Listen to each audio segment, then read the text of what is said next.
Henley Royal Regatta, the Wimbledon of rowing. But how do you get here? Well, by car, very slowly. Or if you win the lottery, you could drop in by helicopter and spend the day in one of these wonderful enclosures. Or you could qualify for the regatta itself. But how? Well, that's why we're here. In this programme, we aim to give you the inside track on how to become a faster, fitter, stronger and technically more proficient rower. Rowing fast is about the 5 S's: strength, stamina, suppleness, speed, and most importantly, skill.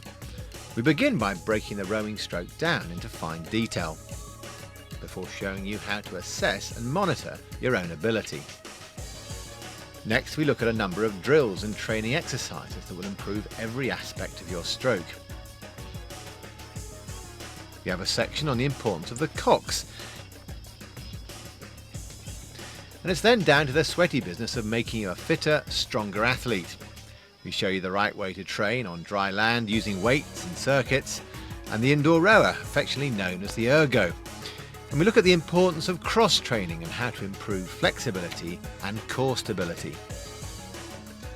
We follow that up with a look at the all-important question of hydration and nutrition, before looking at the mental skills, including goal setting and visualization. And the finale is our rowing masterclass, a mass of tips on race strategy and how to squeeze out that extra ounce of performance and end up rowing for Britain. And for this voyage of discovery, we have assembled the best brains and bodies from world rowing. 3 times Olympic champion, 10 times world champion, quite simply the best rower in the world, Matt Pinsent. Jürgen Grobler, arguably the best coach in the world. Chris Shambrook, international and ARA sports psychologist. International and ARA sports nutritionalist Jacqueline Boorman. Chief coach of the British junior rowing team, Pete Shepherd. GB women's coach at the Sydney Olympics, Louise Kingsley. ARA physiotherapist Heidi Bramley. Gary Herbert, 1992 gold medal winning cox and BBC commentator. World-class physiologist Gordon Burton. Under-23 world champions Debbie Flood and Frances Horton. 2-time world champion Ed Coode. And the final piece in our jigsaw, the star of the show, a man who, a year after winning an Olympic gold medal, went on to become a gold medal winning coach, Tim Foster.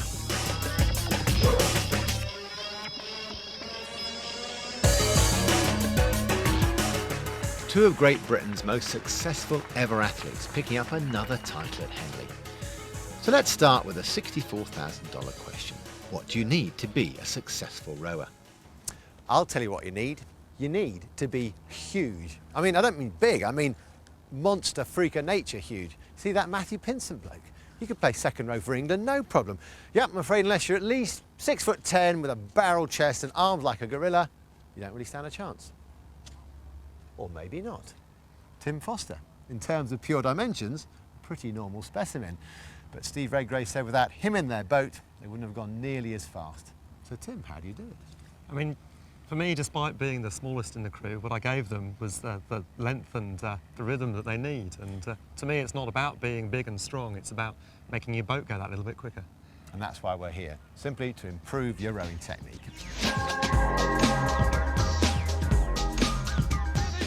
So what succinctly does the rowing stroke involve? Well, here's a man who should know.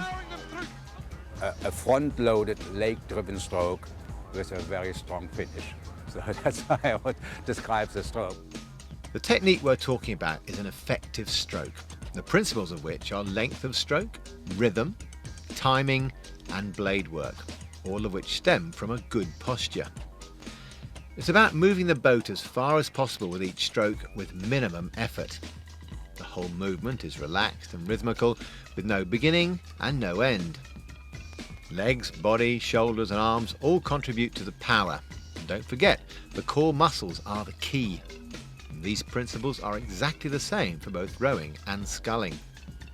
The critical things to look at are the stern of the boat, it has to be running level and smoothly, your blade work, and what your body does. The rowing stroke sequence can be broken down into 4 segments. The catch, the drive, the extraction, and the recovery. But before we go any further, let's check a fundamental, your grip. You must have the right size handle which fits into the natural arc of your hand, so you're using only the base of the fingers to grip. Think of your hands as hooks, which don't squeeze but just hook over the handle. Whether sculling or rowing, you have to be relaxed. If you're hanging on for grim death, that tension will be transferred through the arms and into the back. Just as with a tennis racket or a golf club, a relaxed grip allows you to treat the blade like an extension of your arm and really feel the water. The more relaxed you are, the more control you have.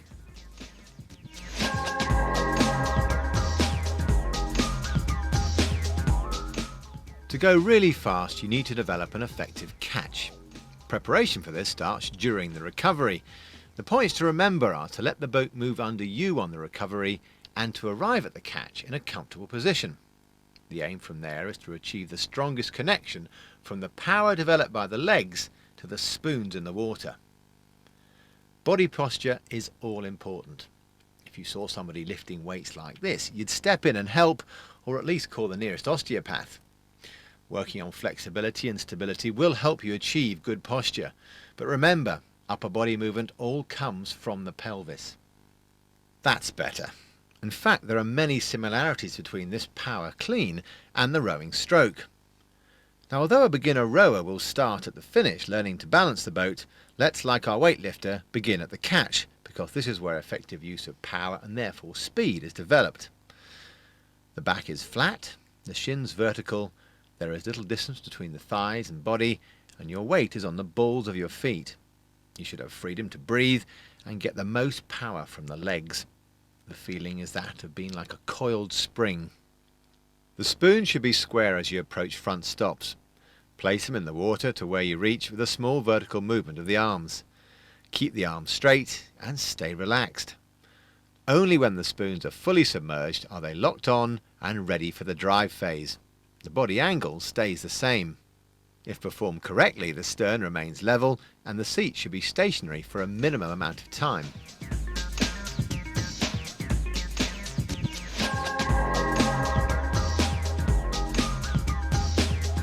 If you take nothing else away from this program, just remember that the drive begins with the legs pushing off the stretcher and your body weight remains suspended on the handle right through the drive.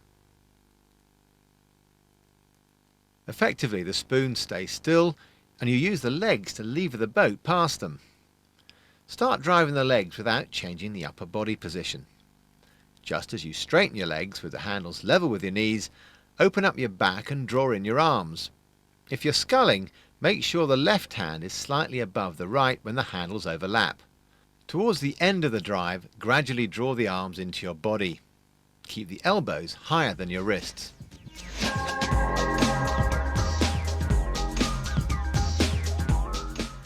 The aim is to keep the blades square for as long as possible and extract them square from the water as your thumbs touch your lycra shirt. At this point, your shoulders should be just behind your hips and your weight still suspended on the handle. Push the handle down so the spoons pop up. The key point here is to keep the hands moving at the same speed throughout the whole move. When the spoons are fully extracted, use your thumbs to start rolling the blades onto the feather. Release your fingers in a smooth, flowing action and keep your wrists as flat as possible.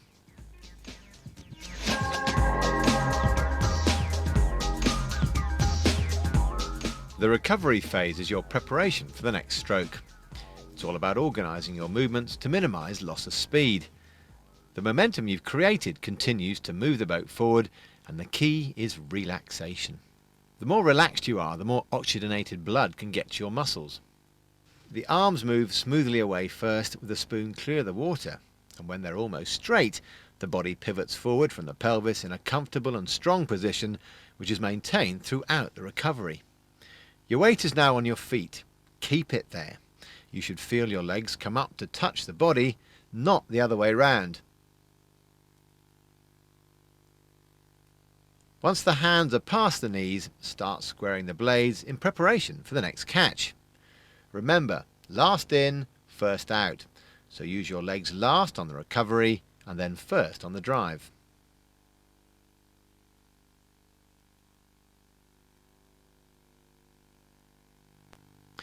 Let's look at the whole thing in action. Here's Tim coaching Matt Langridge. Matt here normally has a very good pick-up at the front. It's one of the reasons why he is a very fast sculler. The way he puts his spoons in at the front is very efficient, making full use of his reach. There's no point having long limbs if you don't use them and put the spoons into the water. So it's quite a relaxed pickup. There's no extra effort in there. It's a really nice demonstration of how his spoons go into the water.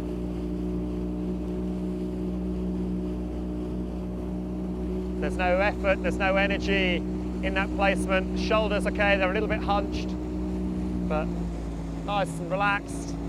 Posture in the lumbar spine could be a little bit better, could be sitting up stronger to help transfer the power he's producing with his legs. But actually looking at his blade work, the entry of the spoons at the front ends, that's really nice. It's tough at the top. Former junior world champion, and still he's got room for improvement. But such is the wonder of rowing. There's always another level to aspire to. The principles of rowing and sculling, good posture, long rhythmic strokes, etc., are the same, but there are differences. Let's have a look at world Olympic champion Steve Trapmore in slow motion.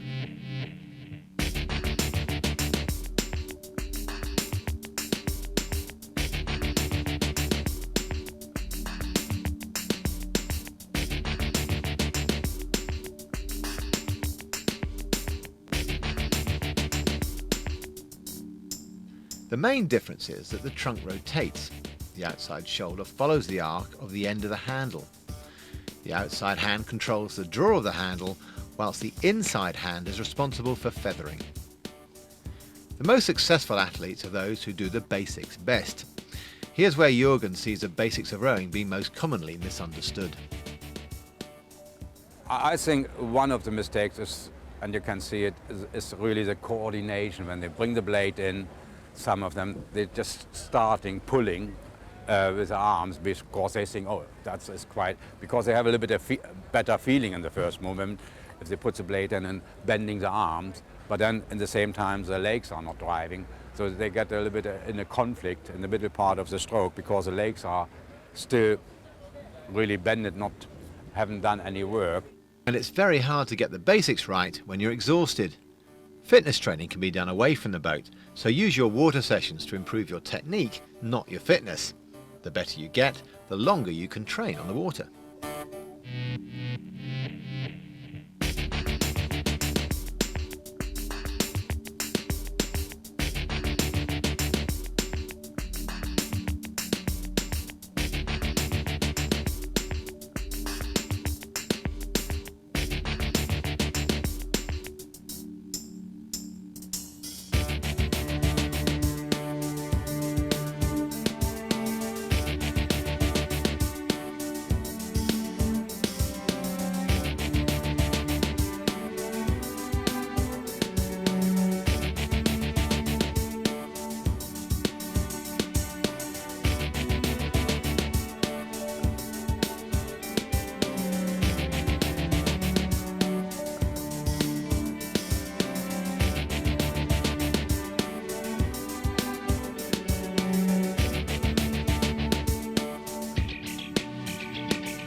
There's a series of exercises the rowers can use not just to develop their general skill, feel and balance in the boat, but also to monitor their progress throughout the year. Right, Tim here has the clipboard, he has a stopwatch. The girls are on the water, over to you. Okay, so the first exercise we do is circles, and I'm going to time how many they do in 30 seconds.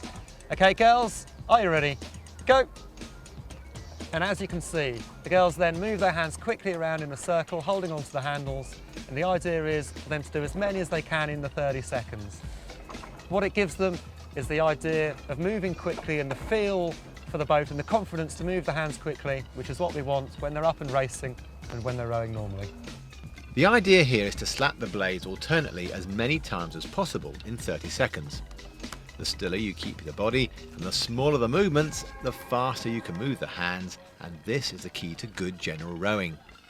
This exercise will help develop minute muscle control, very useful for balancing the boat.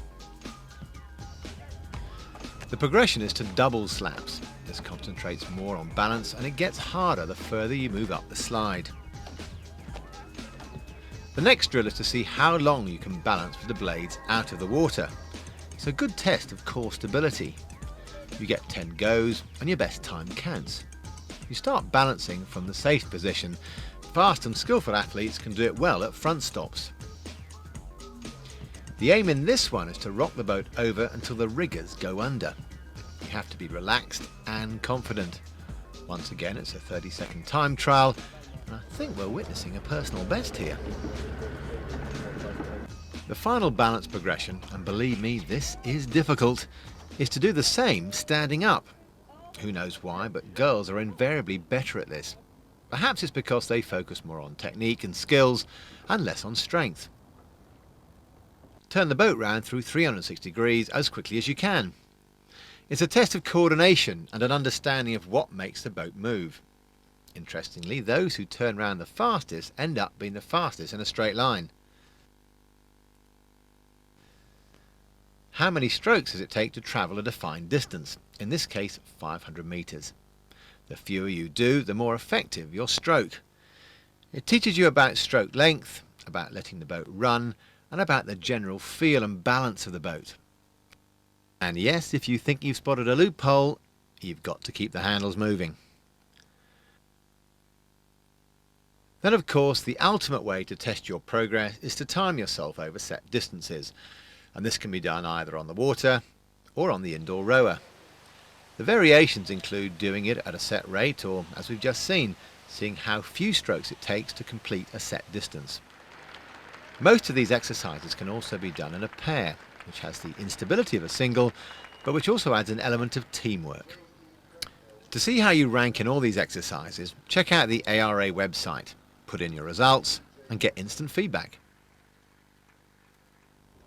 Okay, what you get from a lot of these exercises is relaxation, is good confidence of boat handling, good technique that we can learn from some of the movements of the hands. But what we can also get is efficiency of movement. We're looking for long, powerful strokes. We're looking for good horizontal movements. What you can do by doing these exercises is develop your skills and use them to monitor your progress as you improve.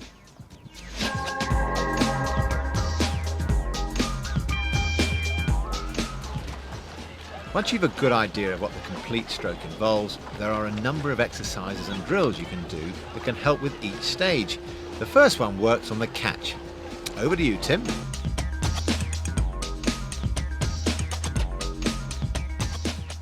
The first exercises we're going to do are actually involved with getting the oar into the water, and the idea is to get the oar into the water where you reach to, and we start talking about effective length. The first exercise is a static exercise where two of you hold it level, and it's called roll-ups. So with a nice square blade, we just come forwards on the slide and we just pop the blade in exactly where we reach to without actually pulling back on it. So it's just a timing exercise. If I demonstrate this one, just mind your spoon as I come forwards. Just come forwards there and drop it in at the front end. So it's just a simple movement. And what you do is you take the momentum from the wheels into the placement of the spoon. So there's no added energy. It's just a reaction, and it's the last part of the recovery. Okay, so if us two in the stern pair just try that, I'll follow you from my go. So once again, just finishing the recovery off with the placement. Ready, go. That's pretty good. Okay, just try a couple more. and go. Good, okay, just make sure you're keeping the timing of the front end right. Just a little fraction you are arriving there and then putting the spoon in.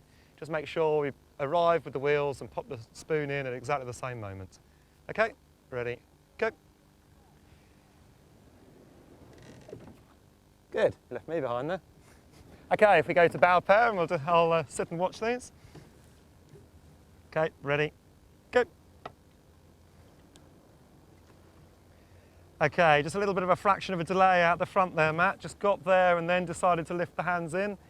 To actually place the spoon exactly where you reach to and at the timing when the wheels arrive, just need to start lifting the hands a little bit of a fraction earlier. Okay, ready, go. Good, spot on. Nice there, and hopefully you could feel the kind of timing there of the arrival with the seat and the spoon actually entering into the water, which is exactly what we want to do. We want to time the spoon with your seat so that you are reaching kind of full length and full effective length. Okay, so the exercise I'm going to try and describe and get you guys to do is called chopping, or sometimes called dipping at the front end, where we just sit at the front in good posture, good position, and we just lift the hands up to get the spoons into the water.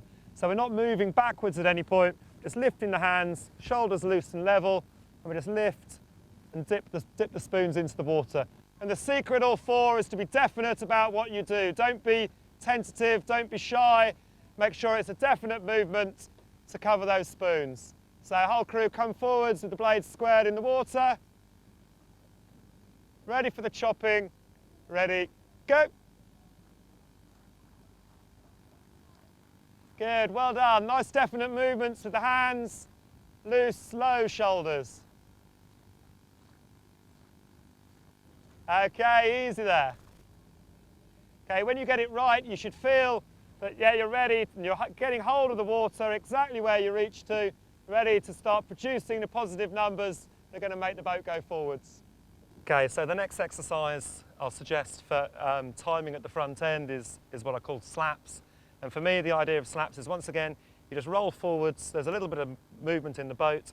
You roll forwards, and rather than putting the blade in square, you roll forwards and slap the blade on the water, hence the name slaps. So it comes and it stems from the movement of the outside arm, particularly the shoulders are loose and level. It's not an exercise it's not a shoulder workout, it's a simple movement out the front, lift the hands, slap. What you get is an audible slap where you can time the noise, obviously, once again, with the movement of the wheels, the stopping of the seat. So Adam and I, stern pair here, we're going to demonstrate some slaps. If bow pair, hold it level. Okay, normal slaps, ready, go. And then we just pull through. Okay, and again. Okay, if bow pair, just hold it level. Come forwards, slap. That was a good one, that was nicely timed.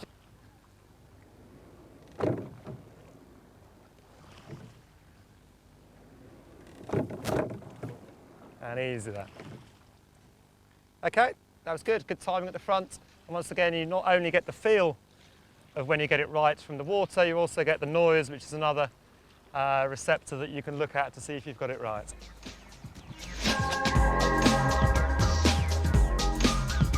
So the idea is that you can hang your body weight off the handles, kind of ultimately getting the resistance from the spoon in the water. So what I'm after is just a bit of lifting off the seat right from the very front end. Okay, when you're ready. Lovely. These suspensions give you the sensation of using all your body weight to leave the boat past the spoon. If the spoon was set in concrete, your weight would literally be suspended from the handle, and it's that feeling of being connected with the water that you want to achieve. This is also one you can practice on the indoor rower. Just make sure you have a coach handy to move the seat.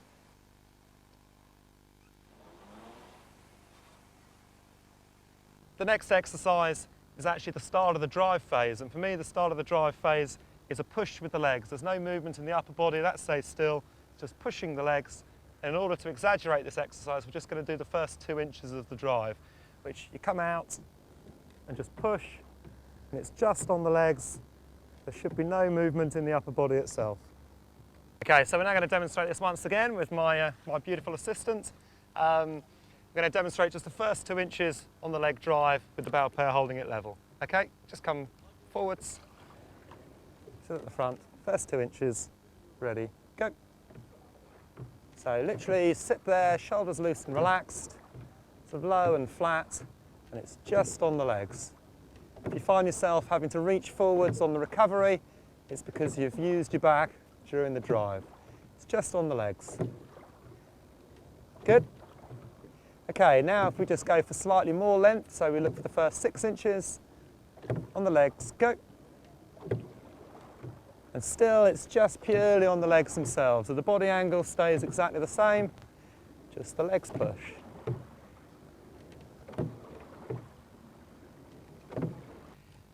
For me, and in terms of technique, the first part of the drive phase to me is a push with the legs, and only the legs, holding the body and the back in one strong position. So we reach this strong position at the front end and we push with the legs, and in order to encourage that and to exaggerate it slightly, we can do what is called legs only rowing. So we put the blade in, keep the arms straight and drive like that. So hopefully my body is still rocked forwards and my arms are still straight. We can do this in pairs. You can do it all 4, but it's always a good idea just to start in pairs, once again with bow pair holding it level. Okay, stern pair, straight arm rowing. Are you ready? Go. So we connect and then just push the legs, keep the body and arms straight. So literally just exaggerating that leg push so they're all the way flat.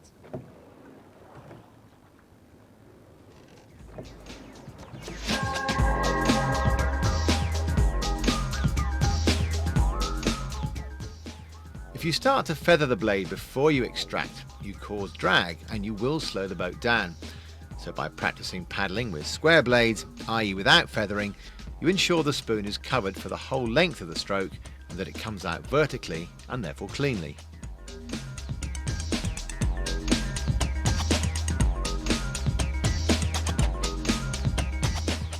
Okay, another exercise we can do in order to help us feel the boat moving beneath us, to help us feel the rhythm, is to actually take the feet out of the shoes and put them on top. We then row with the feet out, keeping contact with the foot stretcher, but obviously not relying on pulling ourselves up in the from the laces of the shoes, not pulling ourselves up the slide. Basically, when we're on the recovery, when we're on the wheels, we're just letting the boat float and bring us forwards, which when the feet are out, you have to do, otherwise you end up in the lap of the man behind you. But you get the speed and you get the cues from the boat beneath you to just help you drift all the way forwards in time with the flow of the boat beneath you itself. One of the exercises we can do to help us with the feel of the boat and the rhythm of the boat is actually row with our eyes shut. So we're not relying on watching what the person in front's doing or watching what the oars are doing. We're actually having to kind of close our eyes and feel the boat move beneath us. So we can feel the rhythm, feel the run of the boat and take our cues from the boat movement. So when we're actually on the recovery and we're sliding forwards, we're looking to kind of keep the negative energy to a minimum, just float with it, with the eyes shut. We can really feel that and take us all the way forwards. Okay, so if we try that one, get ready, close your eyes shut, go.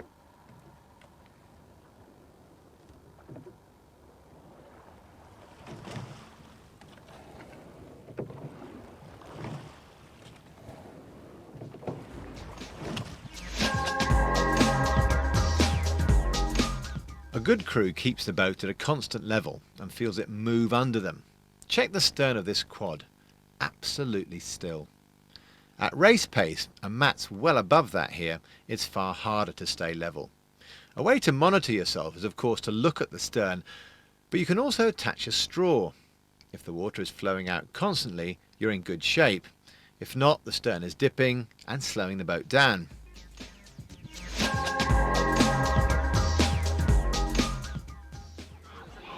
One of the main reasons for a dipping stern as people approach race pace is poor ratio.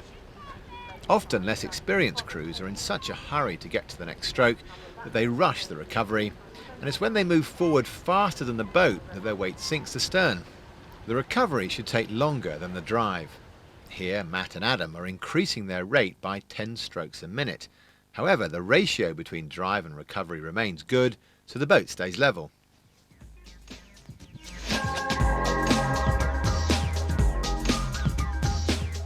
Okay, so we're going to do some inside hands down the loom, as we call it. And what we do here is we put the inside hand down onto the plastic all the way down here, so we can really emphasise the control of the outside hand. The outside hand is in control of the handle, whatever it does. The inside hand can help to pull, and it does feather, but primarily we're looking for control in this outside hand. Everyone can do this one. So sit at backstops, hand down the loom, ready, go.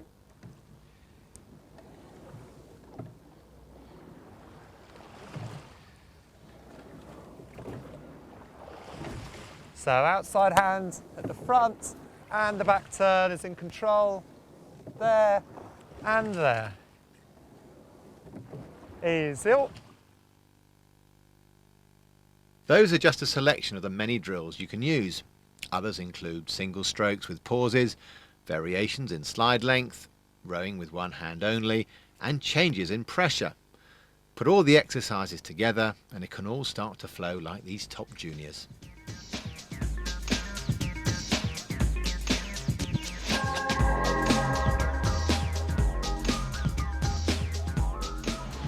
Going into the last 500 metres now in the final of the men's heavyweight 8. We're looking at Great Britain just starting to squeeze out into first place as we go down past Tom. You may well recognise this voice. It is indeed that of Gary Herbert, BBC rowing commentator and 1992 Olympic gold medal winning cox. What better man to quiz? So what about these coxes? Are they just passengers who beat out the time? The role of the cox is not just restricted to being in the boat. Anyone can do that, and anyone can coach in the boat. If you're going to be a good cox and contribute to a good crew, it's what you do outside the boat as well, because it builds a team spirit. It builds that unity, that whole thing together. You're the right-hand sort of man. You're the eyes of the coach. You've got to be with the coach in the gym when the guys are doing weights. When they're on the tank or practicing on ergometers, you're there with the coach as well, and assisting them, trying to get over your technique. The coach will have an idea of the technique that he wants to instill in the crew. You're there to help them as well, and so it just widens the load, really alleviates the load that the coach has, especially if you're on 8. When I've been coxing in 8s, I mean, one guy can't coach all 8 people. He needs assistance, and a good cox will do that. What they do essentially is dictate and make sure that the race plan is got over to the crew. So it's a very important role. But apart from all of that, apart from remembering and reminding the crew of the race plan, you're part of the crew as well. So you've got to make sure you're performing over and above just telling them the race plan. You've got to read the race and get the best out of your crew and the best out of yourself. You've got to keep calm. You've got to keep focused. You've got to keep the belief in yourself and your crew that you can do it. It's a long race. You know, things aren't won in 1 stroke or 2 strokes. Things aren't won by the time you get to 500 metres or 1,000. It helps if you're in the chasing pack by then, but you've got to keep calm and relaxed, and you've got to be sort of wide thinking. You've got to really think about, well, how am I going to change it? Here, have the confidence to make the decision. You're there. You've got your instructions from your coach. Have the confidence to make a change and to read it. You've got to be able to read the race. So it's really what you do. If it's not going well, you have the confidence to make a decision to change the race, keeping calm and dictating and telling your crew why you're changing, and instilling in them the confidence to go with it. I think that's the biggest thing, really.